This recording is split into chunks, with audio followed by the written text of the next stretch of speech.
la plática que habíamos tenido la sesión anterior, en donde vimos pues todo lo que tenía que ver con el tema de las fallas y el gas radón, que nos hizo el favor de presentarnos el doctor Octavio de la UABC. Y a raíz de esa reunión pues surgió, pues ahora sí que como sabemos que el gas radón produce cáncer, de ahí surgió que se hiciera esta presentación, que invitáramos pues aquí, tenemos a nuestros invitados, que es el doctor Jorge Oguncano y el doctor Oscar Antonio Durán Cañedo, que nos harán el favor de presentarnos el día de hoy lo que es la distribución de casos de cáncer en Mexicali. Esto pues no quiere decir que específicamente la información que nos van a presentar esté directamente relacionada con el caso del gas radón. Tendrán que hacerse estudios técnicos ya más especializados para poder ahora sí que definir cuál es la incidencia. Sin embargo, pues esto nos puede dar un panorama de lo que puede estar, de encontrar alguna relación entre lo que son la ubicación de las fallas y lo que son los casos de cáncer que hay en Mexicali. Vamos a empezar con el orden del día. Si les puedo pedir por favor una autopresentación. Empezamos aquí a mi derecha. Buen día, me presento, soy la doctora Alicia Fabri, jefa estatal del Departamento de Equidad de Género y Salud Reproductiva, en donde se anida el programa de cáncer. Buenos días, Frida Cital, en representación del doctor Mario Alberto Curiel Álvarez del Instituto de Ingeniería de la UABC. Buenos días, Jaime Cigrán, en representación del director de Obras Públicas Municipal. Muy buenos días, José Arturo Arevalo González, coordinador del manejo de riesgos, en representación de la Comisión Estatal para la Protección contra Riesgos Sanitarios. Buenos días a todos, mi nombre es Alejandro Carrillo García, soy comandante de Tránsito Central. Venimos a representar a nuestro director, Julián Isabel. Buenos días, soy el ingeniero Eduardo Solorio, presidente del Colegio Baja Californiano de Ingenieros Civiles. Buenos días, doctor Oguncano, responsable estatal del programa de cáncer de la Secretaría de Salud. Buenos días, Silvia Quintero, directora del Instituto Municipal de Planeación Urbana. Buenos días, soy el doctor Oscar Durán, soy responsable estatal de emergencias en salud por parte de la Secretaría de Salud. Buenos días, Daniel Pérez García, de Nubil. Buenos días, Marcelo Díaz, arquitecta representando al Colegio de Arquitectos. Buenos días, Ernesto Tenorio, del Protección Civil Municipal. Buenos días, Alexei Garcilaso, de representación del Colegio de Ingenieros Civiles de Mexicali. Buenos días, Paulino Ornelas Dios, presidente del Colegio de Ingenieros Mecánicos y representante del Electrónico de Mexicali. Buenos días, Deus Hernández, coordinadora de Sistemas de Información Geográfica de INE. Buenos días, Daniel López Gerardo, presidente del Colegio de Arquitectos. Buenos días, Ignacio Locedo, secretario de Bomberos. Buenos días, Quetzal Lozano Ramírez, subdirector de Servicios Públicos Municipales, en representación del titular Juan Francisco Garza. Octavio Lázaro Mancilla, investigador del Instituto de Ingeniería de la UABC. Buenos días, David Vázquez, de la Función Estatal de Servicios Públicos. Buenos días, Alejandro Coria, de la Muchas gracias a todos, bienvenidos, y pues les vamos a pasar la palabra aquí a nuestros invitados que nos harán pues el gran favor de presentarnos esta información tan importante y tan interesante para Mexicali. Bueno, muy bien, muchas gracias a todos, gracias por la invitación, un placer estar aquí. Doctor Durán, ahí cualquier falencia que diga, me corrige por favor. Bueno, pues entonces vamos a hablar. Sí, por eso, es el doctor ahí. Bueno, cuando nos pidieron hacer esta plática, pues pensé, bueno, ¿cómo la empezamos a abordar, verdad? Lo más sencillo sería ahorita poner un mapa y decir, pues estas son las ubicaciones en donde hay casos de cáncer en Mexicali, pero antes de eso hay que dar un pasito hacia atrás y saber que el contexto geográfico en el que una persona se desenvuelve no está únicamente determinado por el suelo, las condiciones meteorológicas y lo que afecta a esta persona, sino que se puede ver a la enfermedad como un proceso que va a desencadenar finalmente en un desenlace, y ese desenlace es lo que conocemos como enfermedad. La mayoría de las enfermedades que una persona va a padecer en su vida no es más que la suma total de los factores de riesgo, los factores protectores que van a dar lugar a esa enfermedad. Hay un puñado de enfermedades que digamos ya están determinadas que una persona va a padecer, que son aquellas enfermedades genéticas, ¿no? Las enfermedades que ya desde el nacimiento digamos vienen con un código, pero son las menos enfermedades. Entonces, más del 90% de las enfermedades pues van a tener su origen en el contexto geográfico en el que una persona se desenvuelve, entendiendo esto no únicamente como la ubicación geográfica, ¿no? Algunos ejemplos de exposiciones que tenemos. Me emocioné y no les avisé. El día de hoy nos notificaron que tenemos que ir a presentar el programa de desarrollo urbano del Centro de Población de Mexicali. Como bien saben, pues lo acabamos de actualizar, estamos en el proceso de publicación. Entonces ahorita en unos 10 minutos me voy a tener que retirar a Cabildo para hacer la presentación, pero pues se va a quedar aquí a cargo de la presentación aquí la ingeniero Deus. Pues ahora sí que les pido una disculpa, me hubiera encantado quedarme a ver la exposición, pero pues ahí ya saben que pues todas las reuniones se quedan grabadas en YouTube y pues ahí las vamos a estar siguiendo, ¿no? Pero nada más para que sepan, pues ahí voy a estar cualquier cosa pues a sus órdenes, ¿no? Ok, bueno, entonces, algunos de los ejemplos que tenemos disponibles ambientales, además de la ubicación geográfica, pues son variaciones en el medio ambiente.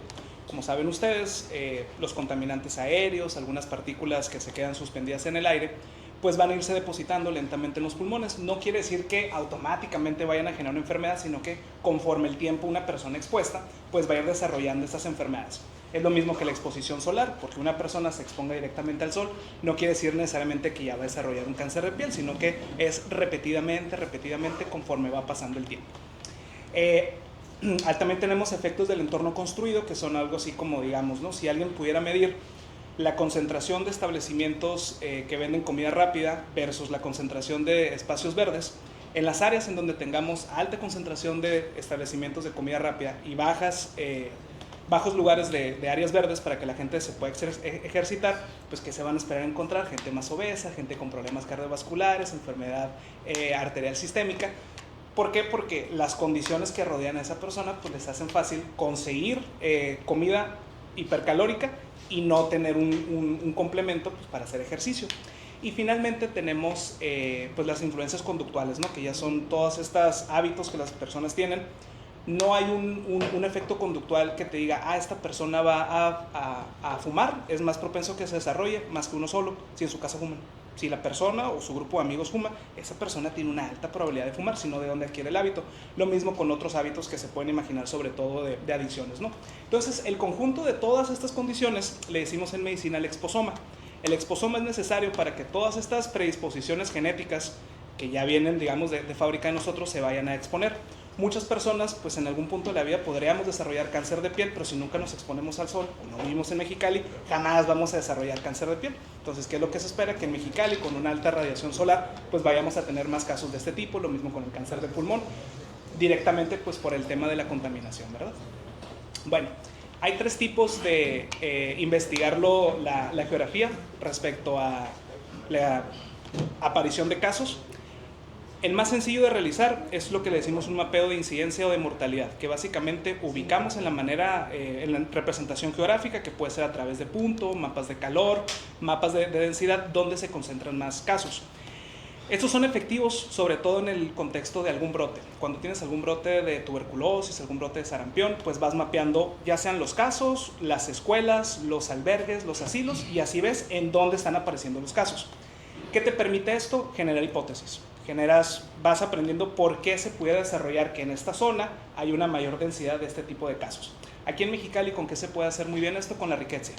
Tenemos zonas muy bien identificadas en donde tenemos casos de riqueza, y no solamente casos, sino también desenlaces fatales. ¿Qué es lo que nos permite eso? Pues hacer alguna intervención dirigida, porque en ninguna otra parte de Mexicali, más que en estas zonas muy precisas, vamos a tener una mayor concentración de casos. ¿Solamente en estas regiones de Mexicali vamos a tener casos de riqueza? No, pero es donde mayormente se espera, entonces ahí se dirigen actividades, ¿verdad? Ese es un ejemplo de una enfermedad.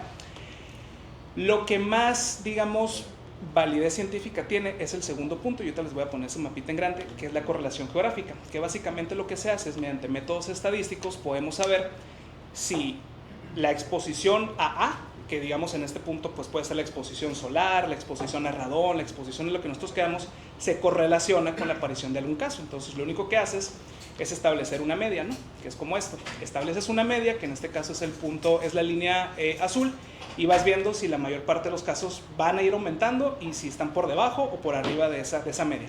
Científicamente hablando, este es el método ideal. Establecemos el nivel de exposición y vemos si conforme la aparición de casos va aumentando. ¿Qué es lo que vemos en esa gráfica? Que conforme vamos subiendo en esa línea azul, pues los casos también parece que se van moviendo, ¿no? Entonces esto tiene una correlación estadísticamente significativa. Aquí el caso que les estoy mostrando es la relación que hay entre la incidencia de cáncer pulmonar y la mortalidad con el índice de desarrollo humano.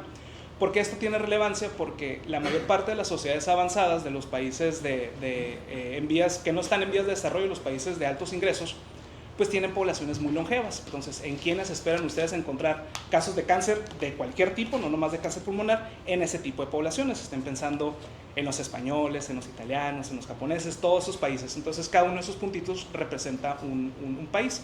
Conforme el índice de desarrollo humano va avanzando, pues también las condiciones favorecen que las personas vivan más, y eso los hace más propensos simplemente por la exposición a desarrollar cualquier tipo de cáncer. Digamos que es la forma correcta de hacer este tipo de aseveraciones. La ventaja que tiene el radón es que tiene muchísima investigación que te dice que a mayor exposición de radón, pues mayor es la probabilidad de desarrollar cáncer, inclusive con concentraciones muy bajas. Entonces, históricamente, ¿qué es lo que hemos visto en Baja California? Que los casos de cáncer de todos los tipos han aumentado. Ahí lo que tienen ustedes en la gráfica son los casos históricos que hemos tenido desde el 2023 hasta el 2025.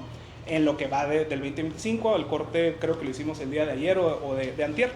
Y después tienen los 4 tipos de cánceres más comunes. Por mucho, el cáncer más común en el estado es el cáncer de mama, le sigue el cáncer de próstata, después el cáncer de riñón, y ese que ven como TBP es cáncer de tráquea, bronquios y pulmón. Entonces metemos ahí todas las vías aéreas. ¿Se puede desglosar cada uno de esos componentes? Sí, se puede desglosar, pero vale más la pena verlos como si fuera uno solo, porque la mayor parte de las exposiciones están relacionadas al mismo fenómeno, ¿no? Que va a ser tabaquismo o exposiciones medioambientales a algún contaminante, como puede ser el gas radón, ¿verdad? Que no es un contaminante, es un gas. Hablando específicamente de Mexicali, pues es la misma dinámica. Si a nivel estatal tenemos los 4 tipos de cánceres más comunes, pues a nivel Mexicali van a ser exactamente los mismos, porque pues, sí, es una representación importante la población de Mexicali. Cáncer de mama, cáncer de próstata, cáncer de riñón y cáncer de tráquea, bronquios y pulmones. ¿Qué es lo que ven ahí? No hay muchos casos, ¿verdad? En general no tenemos tantos casos de cáncer pulmonar. ¿A qué se debe esto? Pues que también hay que considerar que muchos de los registros se pueden fomentar o pueden ocurrir en el sector privado, y muchas veces esos, digamos, no los tenemos contabilizados dentro de lo que es el sistema de información. En esta información tenemos al ISSSTE, tenemos al ISSSTE Cali, tenemos al IMSS, tenemos a la Secretaría de Salud, ahora IMSS Bienestar, y todas las dependencias públicas, que creo que no me va a faltar la SEMAR y SEDENA. Los privados, cuando lo reportan, aquí van a aparecer. Si no se reportan, pues no se reportan y no aparecen. Una gran cantidad de casos sí se van a atender en el medio privado. Entonces, no existe ninguna obligatoriedad para que los privados estén reportando las enfermedades que ellos están detectando, porque pues eso es un impacto importante para poder determinar, pues ahora sí que herramientas y mecanismos para poder atender alguna situación que se esté dando en el municipio. Sé que están obligados a reportar las enfermedades de notificación inmediata, las que son inmediatamente un riesgo, tuberculosis, el cáncer está sujeto a vigilancia epidemiológica, sí, es de notificación obligatoria, pero no sé si necesariamente se enfuerza esa ley. No sé, doctor Durán. No hay un seguimiento ahorita en el Sistema Nacional de Vigilancia Epidemiológica que obligue a los privados. No hay un sistema como tal de vigilancia para tratar de complementar. Si ahorita llega un caso de cólera al mater, claro que se tiene que reportar. Si llega un caso de sarampión, claro que se tiene que reportar, porque eso supone un riesgo inmediato para la salud. Sería interesante también como ver el porcentaje de la población que se está atendiendo en privado respecto al sector público. Digo, pues siempre el sector público va a ser el de mayor atención, porque pues es donde está la mayor población vulnerable, o que se encuentra pues ahora sí que registrado en los servicios del IMSS. Sin embargo, pues muchas veces pues la población, aunque tenga servicio del IMSS, pues cuenta con su servicio particular, ¿no? O sea, de servicios médicos, de gastos médicos mayores, o cuestiones inmediatas, exactamente, cuestiones inmediatas pues las atiendes a veces por fuera, no necesariamente en el sector público. Entonces sí se me haría como que algo importante que si tuviéramos un registro de que como que qué está pasando, ¿no? También en todo este sector, que pues aparte de aquí en Mexicali, por ser ciudad fronteriza y por toda la actividad médica que tenemos aquí, pues se facilita más que pues a lo mejor en el centro del país, ¿no? Que a lo mejor sí se atiende más por parte del sector público. Pero sería un dato interesante como ir viendo esos porcentajes de que tanta población nos estamos quedando sin información de saber qué está pasando en cuestión de las enfermedades. Sí, porque si me viera, digo, si es curioso, también aquí en Mexicali, o sea, que sea bien, o sea, de los más bajos los casos de cáncer que tienen que ver con el tema respiratorio, y sabiendo que las condiciones que tenemos aquí en Mexicali, ¿no? Pues de contaminación del aire, de polvos, empresas, pues ahora sí que diversidad de partículas que están suspendidas en el aire. Sí, de hecho, pues, se han venido realizando esfuerzos actualmente por parte de la Secretaría de Salud. Se acaba de realizar un comité de cáncer, y realmente pues siempre se han realizado campañas para la detección temprana en favor de la población. Pues en este caso nos enfocamos más sobre lo que nos está pegando más duro, qué cáncer nos está matando más, a quienes nos están complicando más. Entonces en este caso por eso el doctor les puso una relación de cuáles son los enfoques más dirigidos. En este caso es la mujer. Ahorita todos los esfuerzos van dirigidos a tratar de detectar de forma oportuna para brindar un mejor tratamiento. Y pues realmente la información se baja a la población, y pues hay estrategias. Sin embargo, muchas veces la misma población no acude a las instituciones, no acude a las campañas, y pues se atiende en medio privado. Vamos a tratar de ver en el futuro con este comité a ver si se logra tener un mejor impacto y abarcar hasta los niveles de una recomendación. Yo creo que la ventana de tiempo es muy angosta, son 2 años prácticamente. Y bueno, se reportó en una tesis de Guardiola 110 casos de cáncer en 10 años. Entonces sería bueno tener, digamos, la parte histórica del desarrollo del cáncer, porque se me hace muy angosta la ventana, y creo que hay que poner toda la información, porque si no estaría muy sesgado. Sí, la ventana de tiempo tiene ahorita una relación que ahorita les explico cuál es, porque si son poquitos. Podemos haber agarrado desde el 2010, sí, tranquilamente. El tema es la base de datos que sigue. Ahorita hablamos de eso. Nada más aquí dos observaciones. La primera, hay 2 formas de medir, digamos, la carga de una enfermedad. Es qué tantos casos hay y qué tantas personas fallecen por esa causa. Eso sí, los registros de mortalidad son de todos. Esos no nomás van a incluir al sector público, también incluyen el sector privado. Aquí, como estamos hablando de la aparición de nuevos casos, no estamos hablando nada de mortalidad. Entonces, una forma que esa sí es totalmente fidedigna de saber qué tanto daño está causando una enfermedad en México es mortalidad. Eso sí se podría. Morbilidad, así como nosotros tenemos la limitante del resto de las instituciones, todos los otros estados batallan exactamente igual. Desafortunadamente tenemos un sistema de salud hiperfragmentado. O sea, somos una cosa rara en el mundo, que tenemos 7, 8 proveedores de salud ahora con el ISSSTE Bienestar, y a eso súmale los privados, ¿no? Entonces, dependiendo del tipo de profesión y quién es el patrón de las personas, pues es el tipo de afiliación médica que van a tener. Eso no ocurre casi en ninguna parte del mundo, y México es un ejemplo tanto bueno como malo, ¿no? Pero pues es un tema ahí de los presupuestos de cada una de las dependencias. Muy bien, pues bueno. Sí. ¿Cáncer gastrointestinal no se ha reportado? Sí, si vemos la ventana de tiempo más amplia, ahí sí entra sobre todo el de colon. Y estos cánceres que ven aquí a nivel mundial, tanto el de pulmón como el de mama como el de colon, son los más comunes. Aquí, como dice el ingeniero, el doctor. Sí, doctor. Por la ventana de tiempo no alcanza a salir el cáncer de colon, pero históricamente sí, el cáncer de colon sí es una de las principales, no a nivel Mexicali, sino a nivel general en Baja California. Ahí sobre todo por Tijuana, es el que empuja un poquito más con cáncer de pulmón. Bueno, pues entonces, hablando en general de todos los casos de cáncer que se tratan aquí en Mexicali, esta base de datos nos la comparte la UNEM que está allá. No sé si se ubican dónde está el Hospital Materno Infantil de Mexicali. A un ladito hay 2 UNEMs. Hay un UNEM Oncología, que es, digamos, la que nos proporciona esta información, y hay otro UNEM que es de especialidades médicas, que eso ya son tratamientos ambulatorios, ¿no? La limitación que ellos tienen es que los registros que van guardando, doctor, no son tan grandes, y la capacidad que ahorita nosotros teníamos de poder manejar información nos limitaba algo así como a 10,000 casos, más o menos. El software que estábamos usando no nos dejaba leer más de 10,000 casos. Entonces, ¿qué fue lo que hicimos? Cortar hasta el 2023. Esta información son casos reportados por la UNEM desde el 2023 hasta la fecha del día de hoy. ¿Cuál es la gran ventaja que tiene la UNEM? Que recibe tanto pacientes del IMSS, pacientes del ISSSTE, pacientes del ISSSTE-Cali. ¿Recibe a todos? No recibe a todos, porque algunos se van a tratar directamente en institución. O sea, el IMSS, digamos ahora sí que como un 50-50, vamos a decir.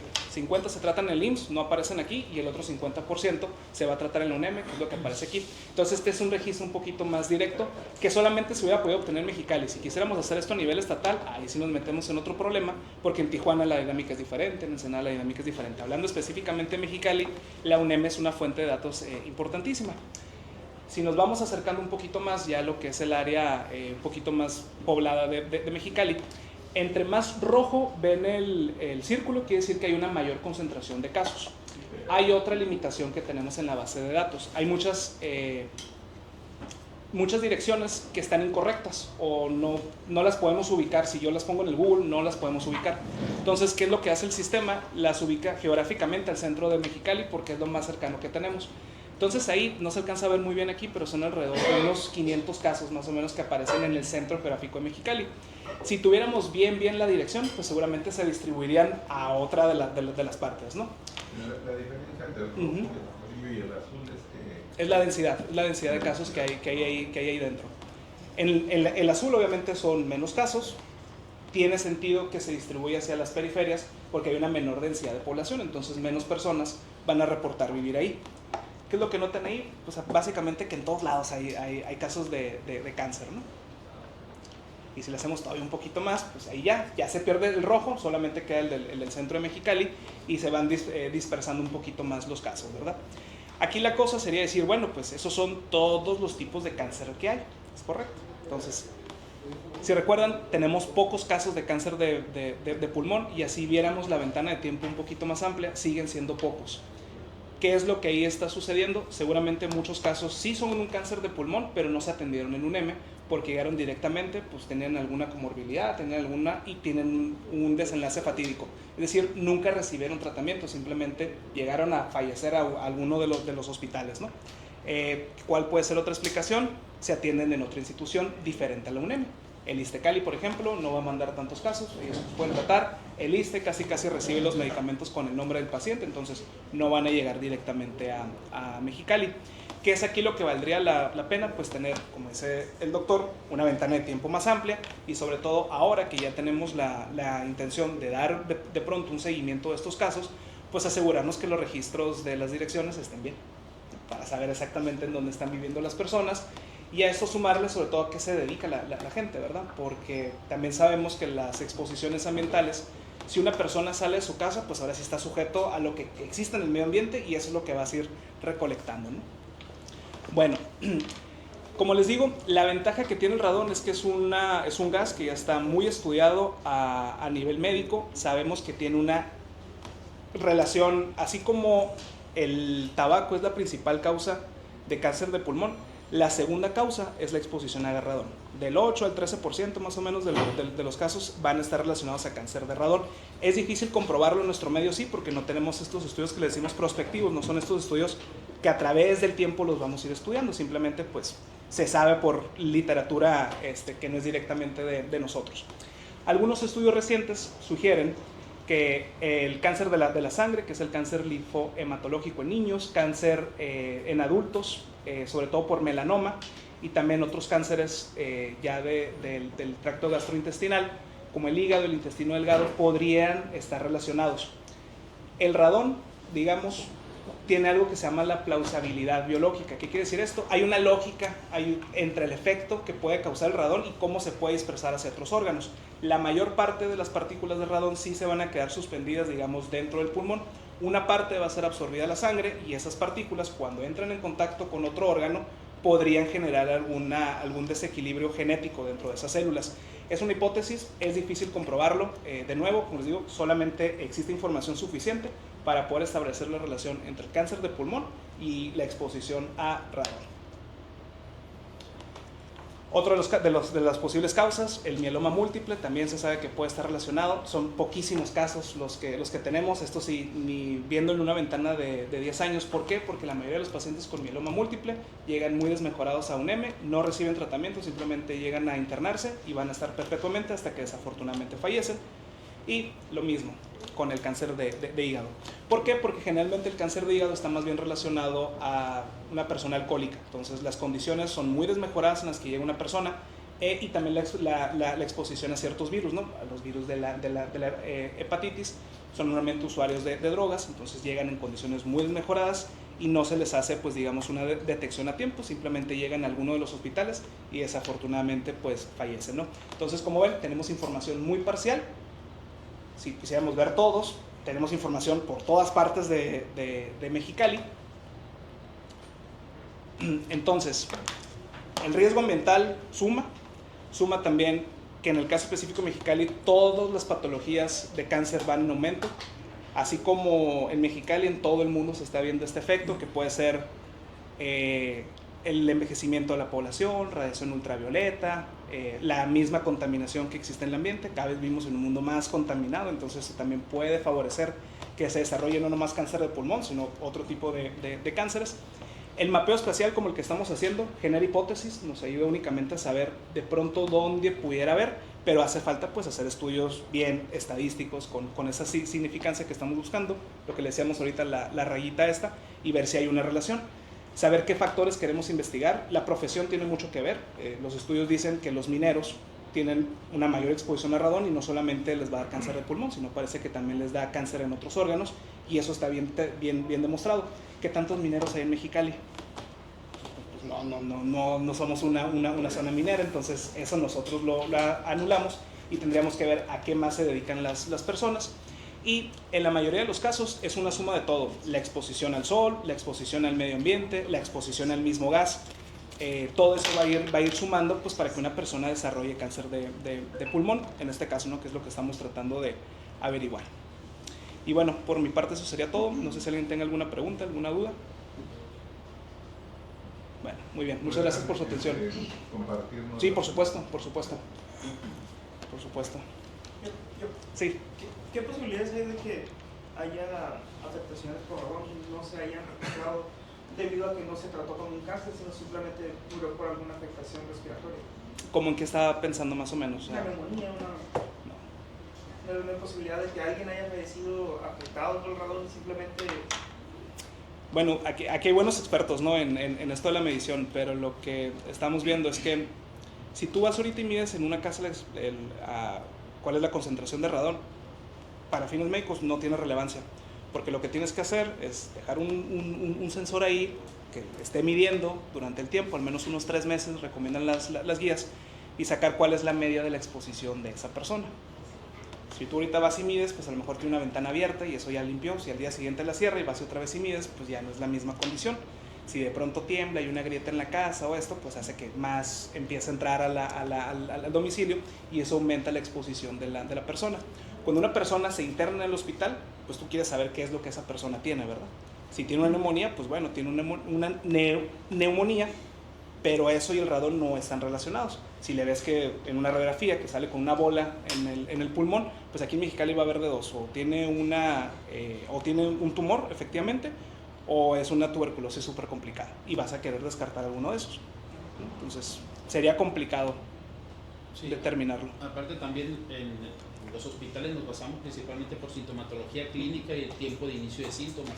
Muchas veces el paciente viene de 15 días con un inicio de un padecimiento respiratorio y se va complicando, vienen complicaciones respiratorias, viene fiebre, se hacen ciertos estudios de laboratorio, ciertos estudios de imagen, y ahorita ya se están haciendo este tipo de tomografías a nivel pulmonar para tratar de ser más específicos en los diagnósticos, pues. Entonces, pues está más claro el estudio principalmente en procesos neumónicos o de tumoraciones. Cuando se sospecha de una tumoración, se realizan estudios más complementarios, más para tratar de definir un diagnóstico más preciso.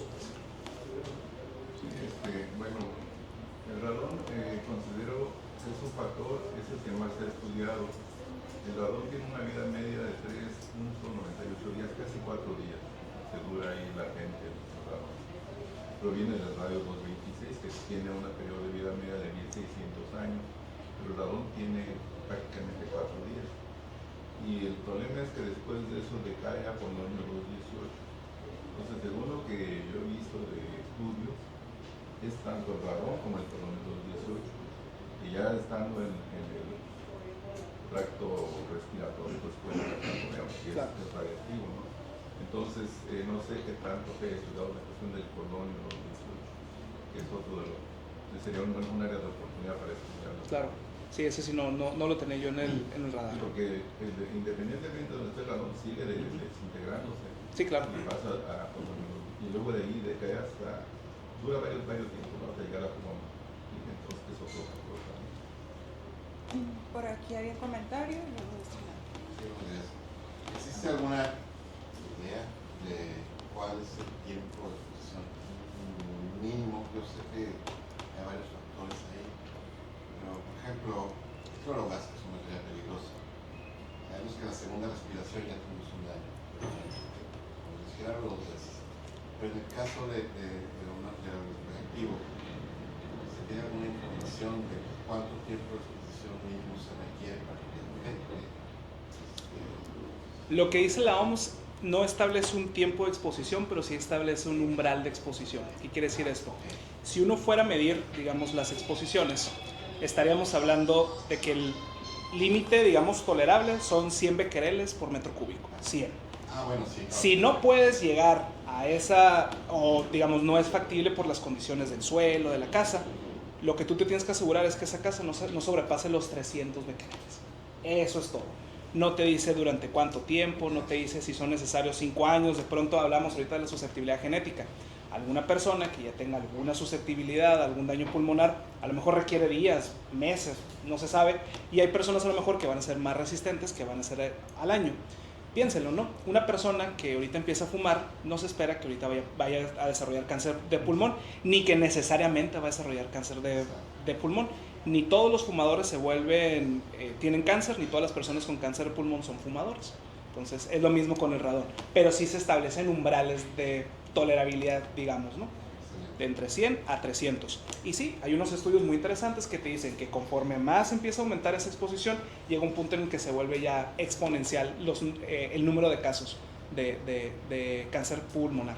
Pero realmente es difícil. Sí, súper difícil establecer en qué momento, digamos. Exacto. Y bueno, Perdón, doctor, había un comentario de este lado y después voy a hacer una pregunta, pero esto está relacionado con, esta es mi primera vez que asisto a una reunión de este tipo. Y segunda, sé que esto está enfocado en el cáncer. Sí.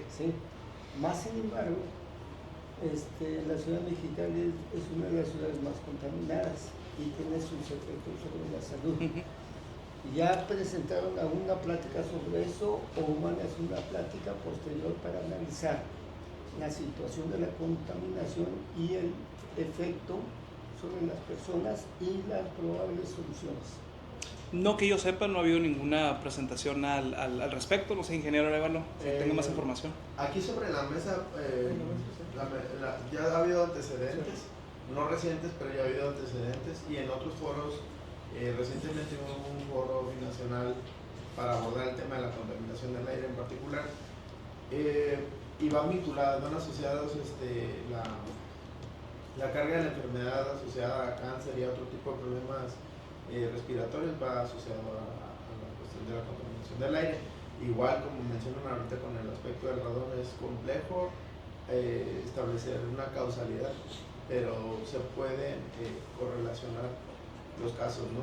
Y como decía el doctor al inicio de su charla, es la suma de todo, y hay una atribución de factores de riesgo para el desenlace de un padecimiento en particular.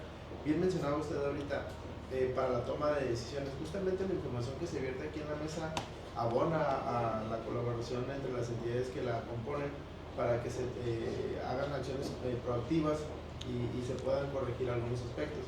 Ahorita, por ejemplo, pensando en el radón, complejo que digamos, pues vamos a sellar, como decía con cielo tiroleado cuando hablaban del hoyo de la capa de ozono, no, vamos a sellar con cemento los de grietas, no se puede, es algo complejo, pero qué tipo de acciones podríamos hacer de forma proactiva, establecer a lo mejor mecanismos de medición precisos a partir del trabajo de las dependencias como el área de materiales peligrosos o el área de protección civil, que tengan equipamiento y la capacidad técnica para desarrollar estas mediciones, que se puedan desarrollar, por ejemplo, nuevos ordenamientos en materia de construcción, sobre todo aquellas que albergan a a una cantidad importante de personas y que están asentadas sobre la zona donde tenga influencia este tipo de riesgos ambientales.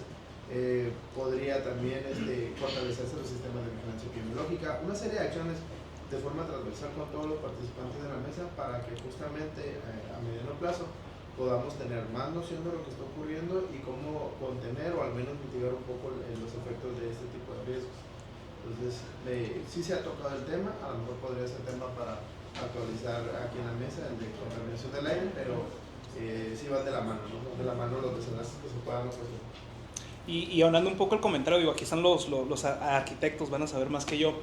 Lo que recomienda la literatura, bueno, lo que dice la literatura es la exposición al radón depende de dos factores básicamente. Qué tanto existe, digamos, en el suelo y naturalmente cuánto va a ir liberándose y una persona va a estar expuesta. Y como la mayor parte del tiempo una persona va a estar dentro de una estructura, el tipo de estructura en el que esa persona permanece. Entonces, si son estructuras que, digamos, permiten que el radón entre, ahora sí, ¿qué tipo de estructura permite que el radón entre? Pues no sé, yo me imagino que un cartón no va a ser tan bueno como un cemento. Habrá que ver si o el mismo suelo, ¿no? Habrá que ver si la permeabilidad, o no sé, la dureza el grosor del cemento, qué tanto afecta, qué tanto no. Pero lo que sí se puede hacer es que en estas zonas que ya tienes identificadas que hay presencia de gas radón, puedes hacerlas de cierta forma un poco más resistentes o que no pueda entrar tan fácilmente el radón, y a la vez también que se facilite su liberación pues con ventanas o algo de esto, ¿no? Abonando ese comentario, bueno, ustedes, como ustedes lo saben, mucha vivienda que se construyó a principios de los 2000 se hizo vivienda a diestra y siniestra y vivienda de interés social que muchas de las veces no alcanza el espacio ni las cualidades de la vivienda para ponerle una ventana. Tuvimos nosotros un problema, una denuncia, por ejemplo, al oriente de la ciudad, en un fraccionamiento de aquella zona, por moho, algo tan simple, pero ustedes dirán, bueno, el moho va vinculado a la falta de higiene en la vivienda. Sí, y también a la falta de ventilación. Pero era un problema recurrente, no en cientos de viviendas del fraccionamiento. Y trabajamos con el comité de vecinos para hacer acciones inmediatas, y las acciones posteriores implicaban que el fraccionador estableciera un medio de ventilación de la vivienda. Se puso un extractor en cada baño de las viviendas y se puso una ventila en las puertas para que hubiera una entrada y una salida de aire, y eso mitigó el problema.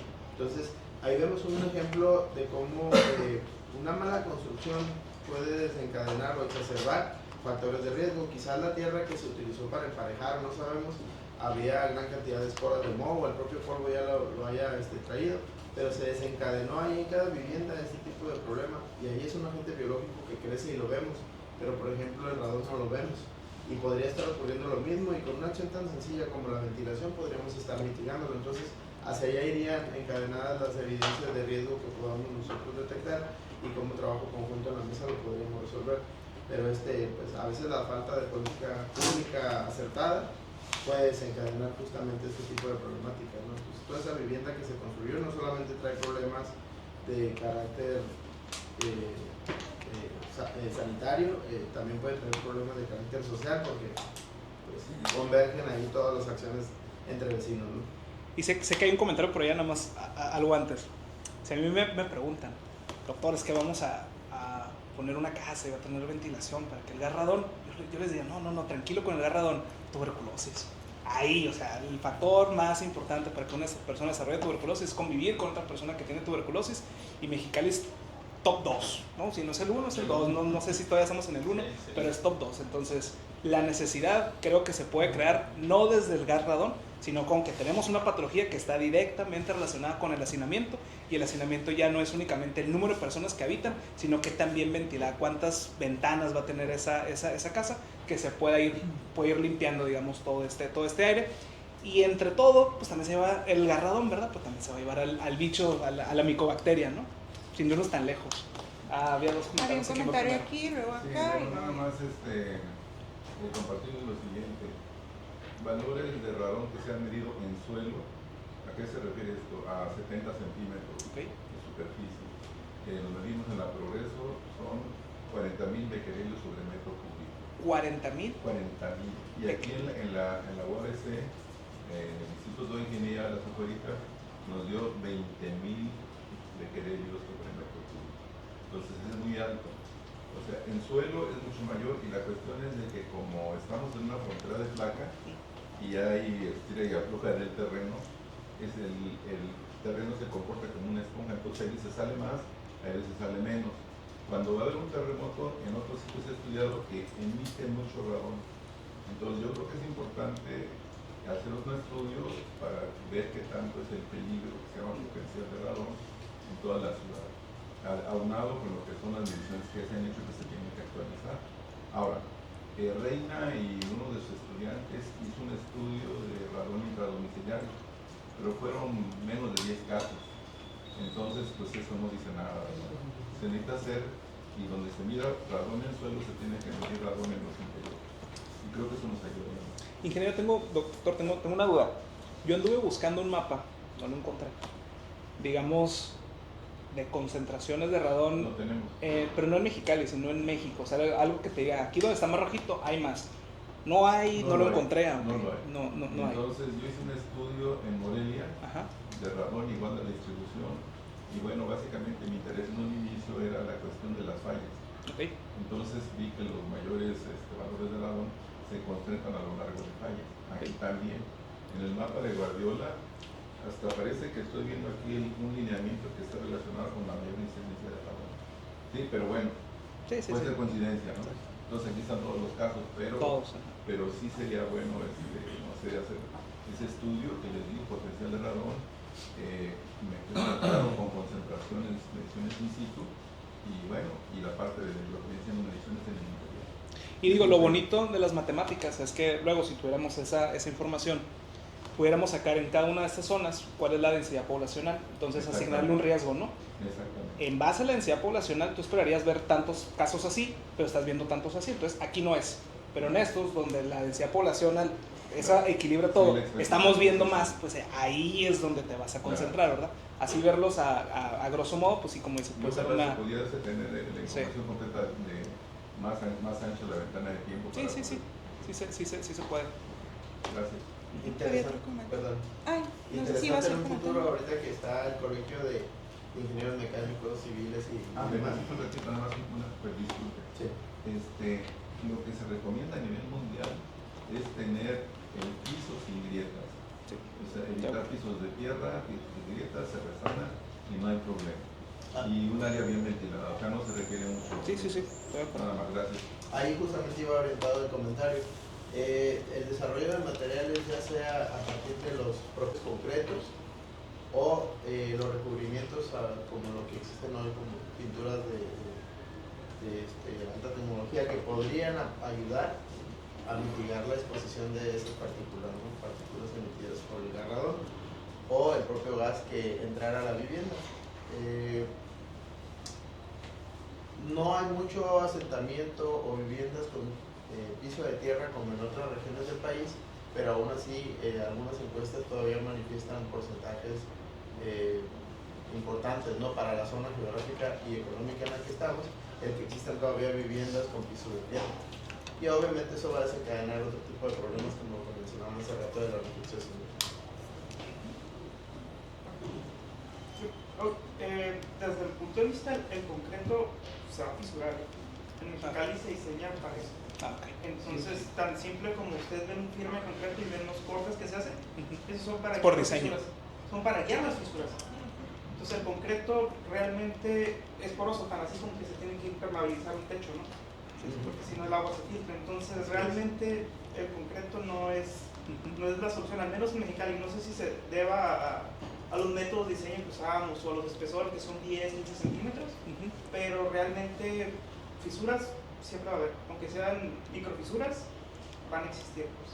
Digo, como referencia de lo poco que revisé, mucha de la literatura acerca de la exposición a radón y cáncer viene de Alemania y de Inglaterra, y consecuente a hay digamos unas guías en donde hay esta concentración de radón, que ya están más o menos, se me hace mucho, eso sí, yo pienso que es mucho, no pienso haber visto tanto allá, pero el instrumento y sí, les creo, a lo mejor habrá que hacer algo, ¿no? Porque es bastante. Yo no me acuerdo que ni los británicos ni los alemanes manejaran 40,000. No, en Ciudad Morelia también, en Morelia tiene cantera, una cantera rosa, que es familiar del granito que tenemos aquí en el suelo. De hecho, todo lo que viene siendo el radón viene del suelo, porque ahí hay mucho granito y desde que se formó la tierra, pues se ha venido desintegrando y pasa. Y hacen ellos una serie de recomendaciones de cómo construir, pero luego digo, bueno, ¿temblará ya? O sea, ¿será lo mismo? Pues no sé, exacto. Y aparte, aunado eso, el tipo de suelo mexicano, que es una arcilla que se expande en presencia de humedad, estamos hablando que simplemente con la simple riego de un área verde, el suelo se expande y se contrae. Todo eso genera fisuras al final de cuentas en todos los niveles. Entonces, realmente, el concreto pues, no es la solución. La otra cosa que quería preguntar, hablaban por ahí de revisar los registros de las clínicas privadas, ¿no? Sí. Creo yo que por el tipo de gas, los que más están expuestos son los trabajadores de la construcción. Generalmente todos están en IMSS. Entonces realmente no creo que al menos los valores se muevan. Sí. Incluyendo los privados, ¿no? No conozco yo un albañil que lo haya llevado a una privada a atenderse de cáncer. No, pero hay una zona que están explotando de canteras aquí por la sierra del Mayor, ¿no?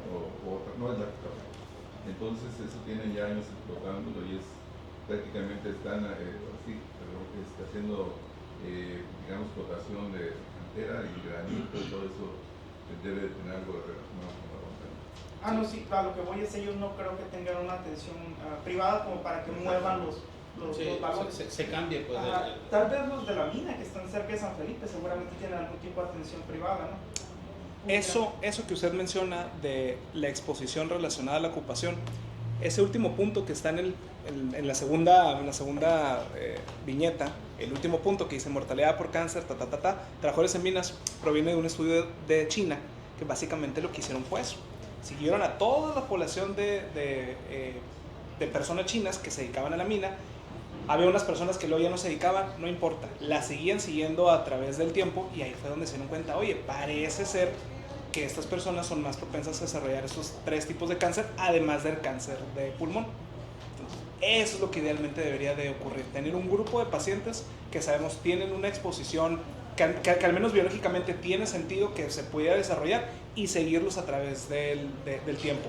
Si tienen IMSS, si tienen ICE, si tienes TECAL, eso no te protege de absolutamente nada, ¿no? Nada más, claro, sí. Pero eso es justamente, eso sería lo ideal. Yo lo que iba a decir es el marcador no se va a mover, exacto. Agregando a los privados, incluso a lo mejor se va a alejar más. Sí. Pero ahora, el otro punto que quería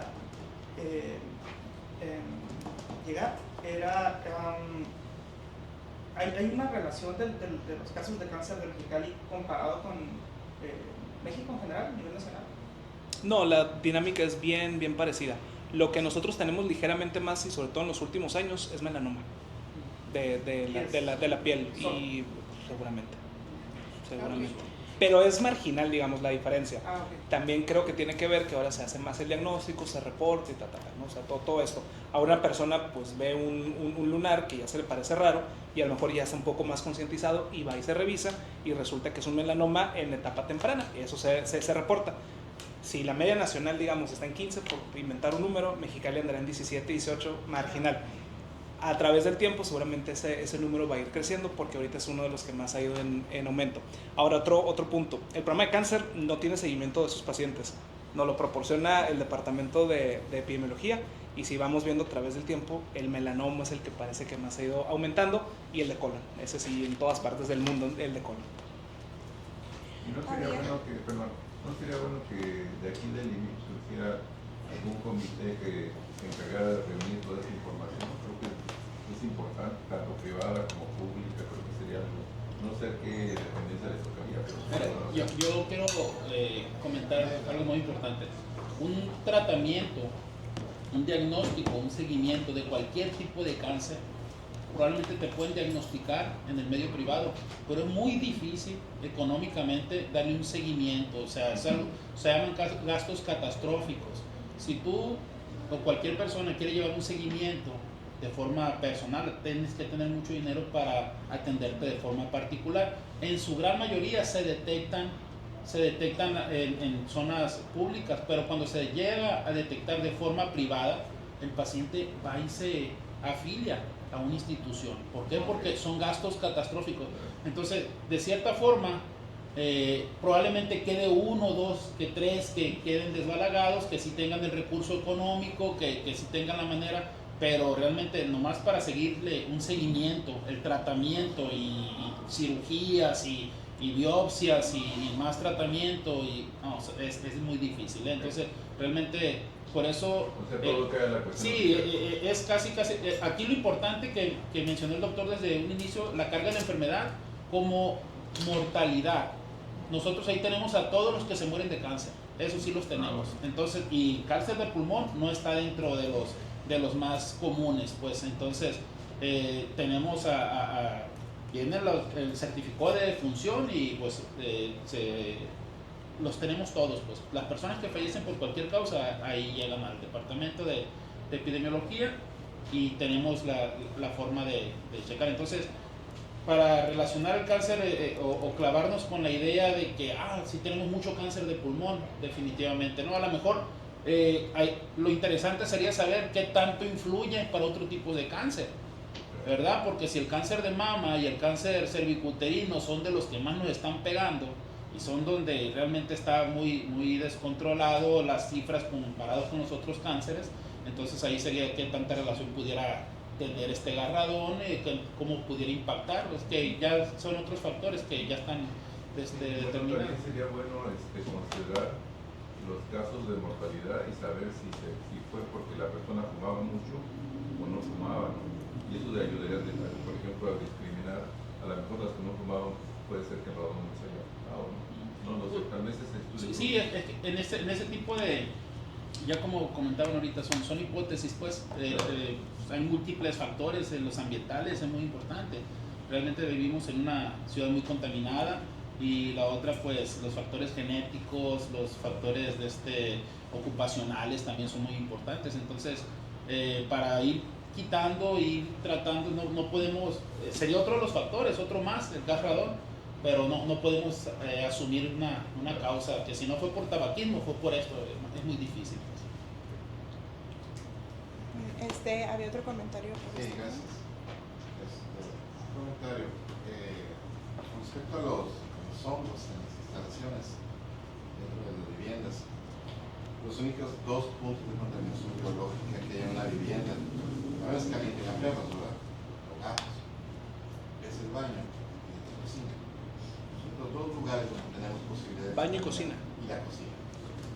Pero en el baño, las tasas sanitarias a lo largo de 10 años, la mejor marca de sanitario, la más moderna, la Hermes americana, la más cara, dura lo que dura el barniz que recubre el material. Y si está muy bueno, va a durar 10 años. Que en 10 años nosotros cambiamos de carro, quitamos la casa, cambiamos de sala, cambiamos todo, pero el sanitario sigue igual. Nos sentamos y a veces el sanitario choque y estamos acostumbrados a estar así, chocos. Bueno, el problema de la hermeticidad cuando se rompe en un sanitario es que en la parte baja hay un pequeño cambio de color del mortero que lo asienta y tenemos gases. Y hay baños, por ejemplo, que vemos que un baño tiene hongos en la regadera y hay otros que no tienen nada. Y dices, bueno, ¿cuál es la cosa? A ver, ¿quién está limpiando esto y quién lo limpia el otro? No. Desde la parte de la base del sanitario, desde ahí están migrando y se van a ir a la parte que tiene la humedad, que es la regadera. Si queremos evitar los hongos, hay que cambiar el mortero, hay que cambiar periódicamente, digo cada 10 años, hay que cambiar de sanitario, lo queramos o no. Ahora, los sanitarios, para que tengan hermeticidad, hay una prueba que hacen en las casas comerciales que se llama prueba de hermeticidad, o va Curoda o va cualquier lugar. Compras tu sanitario, escoges pero tienes que pedir una prueba de hermeticidad que consiste en que le pongan agua, y la hacen ahí mismo, ¿eh? Si uno lo solicita, pues no, ¿verdad? Pero le ponen agua a cierto nivel, en 2 minutos no debe de migrar nada. De 10 que compramos, 8 tienen fuga. O sea, no está tan simple como que yo voy a comprar uno, me lo llevo y ya es como muy bien. O sea, en términos de la calidad de la instalación, estaban comentando de un funcionamiento en el Oriente. Muy probablemente, pues, la calidad también es una calidad. También puede ser la construcción, puede ser un concreto. Los concretos se diseñan. Los concretos no es una fórmula de nada más cemento, de arena, todo. Se diseñan los concretos, hay estudios sobre él, podemos hacer con un concreto lo que queramos. Abajo del agua podemos poner lo que sea, pero en función de cada diseño tiene un costo, obviamente. Máximo en suelos como los expansivos de la capacitación. Pero pues básicamente el comentario de lo que es la contaminación, todos los usos que nos podemos evitar. A veces no compramos todo el sanitario. Bueno, lo voy a programar porque pues, bueno. Sí, bueno, pero hay que observar el sanitario. Los invito, cada quien en sus propios domicilios, observe la parte de abajo. Si tiene un cambio de color, hay que cambiar ese mortero. O muy probablemente es un área contaminada, aunque lo lavemos todos los días.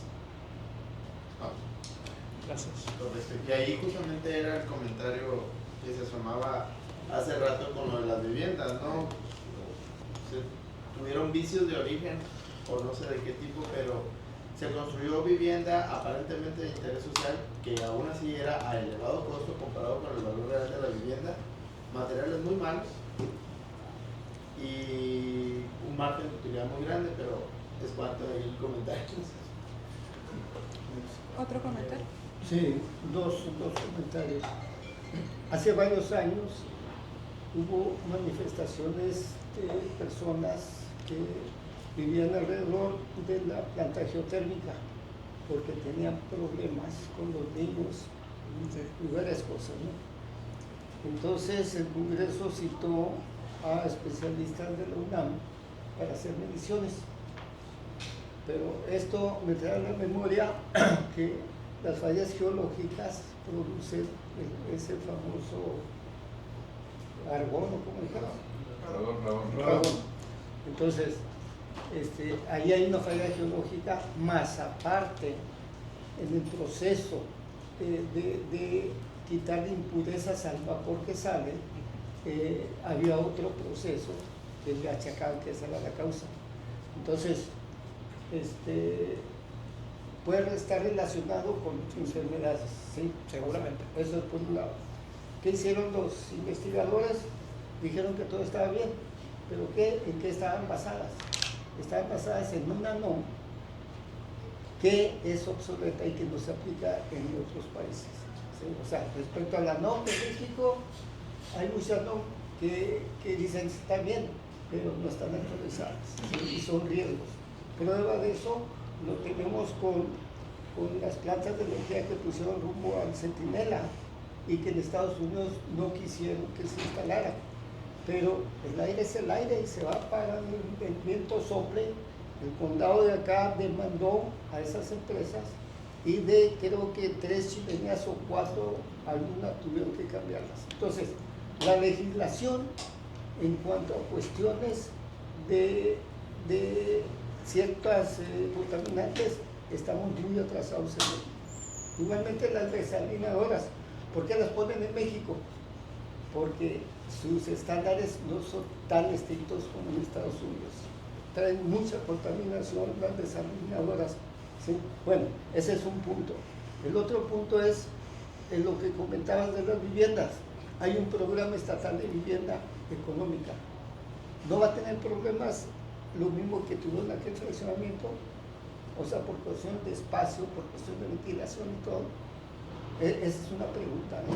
Yo creo que seguirá igual porque se le ha puesto poca atención a ese aspecto de la calidad de la vivienda, condicionando los factores sociales y los factores sanitarios de la vivienda. Como tal ya prediseño, y cuando hablamos de la teoría del control, pues sí involucra los factores conductuales, que si limpia, que si no limpia, pero también los controles de ingeniería. Entonces no podemos esperar. No le podemos, digo porque lamentablemente vivimos una vivienda de interés social y no cumple con esas características. ahora también hay otra cosa importante. No cumple en algo muy importante y que el Departamento de Bomberos y Protección Civil los trae como locos. Las viviendas, ¿sí? En cuanto a instalación eléctrica, no hay ninguna exigencia que cumpla. Sí salió la NOM 001, instalaciones eléctricas de seguridad, pero la CENER, en acuerdo y solicitud de los vivienderos, ¿sí? Hicieron a un lado que se aplicara esa NOM para las viviendas, cualquier tipo de viviendas. Entonces se han tenido muchos accidentes en viviendas, inclusive de fraccionamientos, ¿sí? Que no cumplen con la NOM. Y al rato hay problemas de... la NOM 001 es seguridad para las personas, las instalaciones, ¿sí? Mascotas y todo lo que habite ahí. Entonces hay un nicho que son las viviendas que no cumplen con la normatividad de seguridad en instalaciones eléctricas. Y es importante que el municipio de Mexicali, como todos los municipios son autónomos, a través de la administración urbana exijan que se cumpla con esa norma.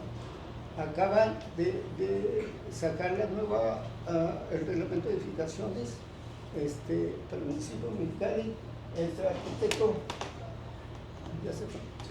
ya actualizaron el reglamento y no incluyeron absolutamente nada de eso. Entonces están en riesgo los más pobres, están en riesgo de sufrir daños personales y de su vivienda.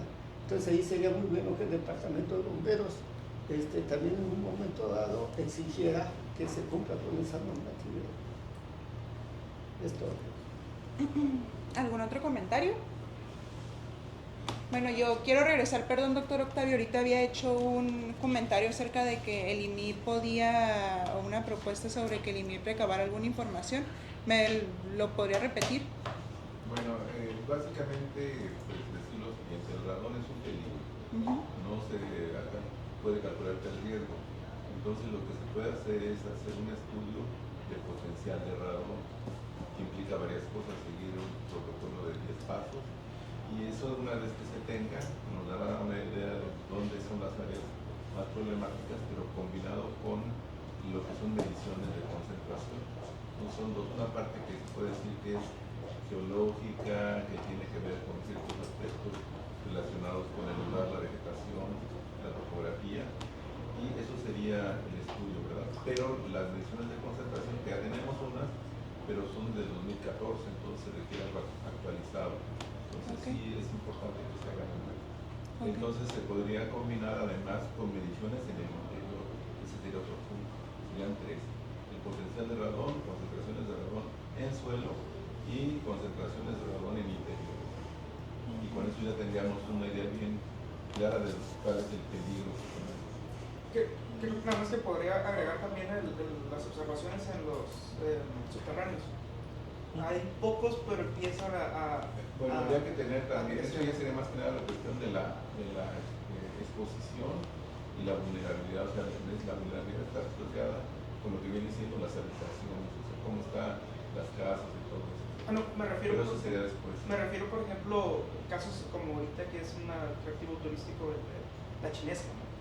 Sí, hay que medirlo ahí. Ajá, o por ejemplo subterráneos que empiezan a ver edificios y empiezan a irse hacia abajo, entonces creo que sería importante. Bueno, yo no sé qué tanta extensión tengan los subterráneos, pero debe de haber bastante radón. Entonces digo, si es necesario medirlo para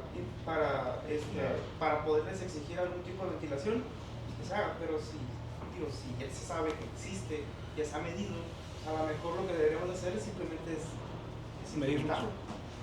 Cuando vayan a hacer la medición nos invitan, ¿no? Sí, para ir. Cada centro de trabajo está obligado por norma y como bien menciona, estoy de acuerdo con usted, los instrumentos normativos les queda corta la frase de cuando el futuro nos alcance, se van quedando relegados, deberían estarse actualizando cada 5 años y pocas veces. Esta norma que le digo es de 1993 y sigue vigente, a lo mejor porque tiene poco interés, pero justamente lo que mencionan ahorita es hace un análisis de los peligros y los riesgos que existen en un centro de trabajo y establece también un mapa de riesgos en virtud del puesto que estás desarrollando. No es lo mismo, por ejemplo, el área de recepción que el área de operación. No es lo mismo que estés en una zona en donde haya justamente peligros adyacentes que se conjuguen también con los de la operación. Entonces, cada centro de trabajo estaría obligado a hacerlo, pero conozco pocos o ninguno que lo hagan en ese sentido, a esa profundidad. Y para eso deben de estarles dando un seguimiento epidemiológico como centro de trabajo y estar reportando y una serie de cosas, ¿no? Que obviamente tenía un espíritu muy importante en la norma, pero se sigue poco en su aplicabilidad. ¿Hay algún otro comentario? Sí, de alguna manera, si existe la posibilidad de retomar una iniciativa que tuvo el Instituto de Ingeniería a través del doctor Octavio, para también poder analizar la concentración del carbono en los cuerpos de agua. Bueno, hay que olvidar que nosotros tenemos la reserva de agua de toda la ciudad. Sí, también sé. Entonces, y hubo por ahí un acercamiento hace un par de años, ¿verdad? Entonces, si se pudiera retomar la importancia, o descartarlo, ¿no? Decir, bueno, no es relevante, pero hay que estudiar, porque localizados los puntos en la fotografía, pero si no es en la cultura, todo lo que va a ser contaminante, si nos... Un último comentario, retomando lo que comentó, sabemos bien que hay una contingencia hídrica, ¿sí? O sea, no hay suficiente agua. Y hasta este momento no hemos visto ningún plan para prevenir la falta de agua que puede haber. Y además ver también las condiciones en que debe llegar el agua a las viviendas de otro tipo. En lo personal se me hace el agua dura mexicana, ¿sí? O sea, que no hace tanto espuma el jabón, ¿sí? Pues sería bien considerar esos puntos para posteriormente que se haga un plan para que el agua alcance para todos, ¿sí? Pero pues obvio debe haber restricciones en cuanto al uso, ¿sí? Y eso sería un muy buen tema aquí para el municipio mexicano. Quizás es una de las más pocas municipalidades del país en las que tenemos una cobertura del 100%, 90% de toda la gente que nos contrata. Y no tenemos ese problema de los tandeos, no tenemos problema de restricción. Y por lo mismo, la cultura también tenemos el desperdicio. La tenemos disponible, podemos regar por inundación, podemos hacer varias cosas. Nosotros tenemos un programa de cultura de agua. Saben que los programas para modificar la cultura son generacionales. No es algo que vaya a atender a las personas mayores, sino que es que a los niños. Pero sí, eventualmente habrá que tomar otro tipo de medidas. Por ahí dicen que la siguiente guerra va a ser por el agua, ¿no? No va a ser primero. Y el recurso es limitado, nosotros no lo sentimos. Y ya lo sentimos, ¿no? El problema tan grave que hay para la carencia de agua. Quizá pensar en los ahorradores, pero también en lo que es la cultura del uso del agua. No creo que debamos llegar a lo que es el sistema de almacenamiento. En lo personal estaría mucho mejor, yo pienso, porque nos ahorrarían muchísimos kilowatts, estar bombeando 24 horas a toda la ciudad de una red multimodal. Es muy caro mantener, y que tenemos un subsidio que realmente habrá que hacer algunos cambios en el futuro, pero ya nos está pasando. Sí, porque afortunadamente no vivimos en Ensenada, Tijuana, donde hay tandeos. En Ensenada, después del mediodía, puedes tener agua y como está bajo en la costa, pues no tienen problema. De ahí para abajo, toda la República. Bajo de presas, se le cierran a las 6 de la tarde, el que se bañó y el que no. Bueno, si no hay más comentarios. Sí, creo que en la reunión pasada también habían platicado que iban a buscar alguna forma de apoyar el estudio del radón en las tuberías de agua potable. Esto va dependiendo del estudio de radón en agua. Hemos estudiado radón en el suelo, se ha medido un poco radón en el interior, pero el tema es radón en agua. Una vez invité a un doctor de ISSSTE a que participara en una investigación sobre cáncer pulmonar y me dijo, no me preocupa tanto el cáncer pulmonar, me preocupa más el cáncer gastrointestinal. Y es que mucha gente del valle toma agua de pozo, entonces ahí es seguro el radón. Entonces ese es un tema pendiente que hay que atender. Sí, creo que se había platicado en la reunión pasada. Sí.